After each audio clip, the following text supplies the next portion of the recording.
Déjà fragilisé par une impopulaire réforme judiciaire, Benjamin Netanyahou, à la tête depuis mercredi d'un gouvernement d'urgence, est directement mis en cause dans l'attaque meurtrière du Hamas.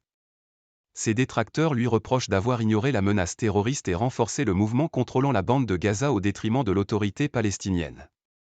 Après avoir dominé la vie politique pendant 2 décennies, le roi Bibi pourrait payer le prix politique de ce colossal échec. Après l'attaque choc menée samedi 7 octobre par le Hamas qui a fait plus de 1200 morts, une nouvelle ère politique s'ouvre en Israël où certains évoquent un traumatisme national comparable à celui qui avait été ressenti aux États-Unis après les attentats du 11 septembre. Venus de la bande de Gaza voisine, des combattants palestiniens ont semé la terreur et la mort pendant plusieurs heures dans le sud de l'État hébreu, massacrant sans distinction hommes, femmes, enfants, personnes âgées, et kidnappant plusieurs dizaines de personnes. Côté palestinien, les représailles israéliennes ont déjà fait plus de 1350 morts dans la bande de Gaza, où le Hamas est au pouvoir depuis 2007. Un lourd bilan humain qui semble voué à augmenter. Au choc et à la terreur suscitée par l'attentat de samedi s'ajoute en Israël une colère palpable, explique Clive Jones, professeur de sécurité régionale à l'université de Durham. Si la plus grande partie de la fureur est dirigée contre le Hamas, il y a également une colère bouillonnante contre ce gouvernement dirigé par Benjamin Netanyahou qui a échoué sur la question de la sécurité.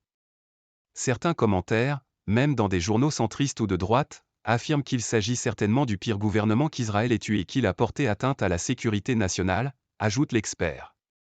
Le pays divisé comme jamais. Benjamin Netanyahou a toujours été une figure clivante de la vie politique israélienne, en particulier depuis son retour au pouvoir en 2022. Mis en cause dans des affaires de corruption, il est soupçonné par certains observateurs d'avoir voulu redevenir Premier ministre afin d'échapper aux poursuites et mettre au pas le système judiciaire de son pays.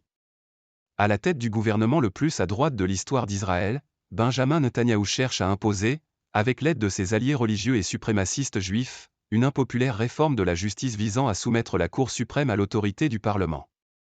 Pendant plus de 9 mois, de gigantesques manifestations hebdomadaires ont fait descendre dans les rues des dizaines de milliers de personnes inquiètes pour les fondements de l'état de droit et de la démocratie israélienne.